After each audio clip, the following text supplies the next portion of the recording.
Belly's special fried rice. That was the most largest. Fried rice. Fried rice try गर्दैछु.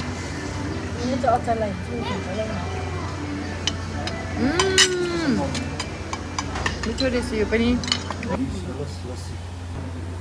This is Big Belly special dragon noodles है. यो चाहिँ हो dragon Big Belly special dragon noodles.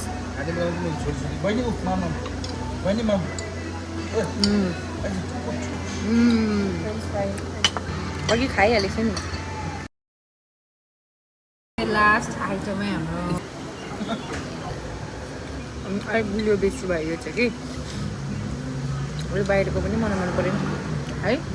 बाहिरको रोटी नै छ नि. नभए चाहिँ स्प्रिङ रोलमा चाहिँ एउटा पेपर रोल क्या राइस पेपर रोल त्यस्तोमा बनाउँछ नि खासमा चाहिँ.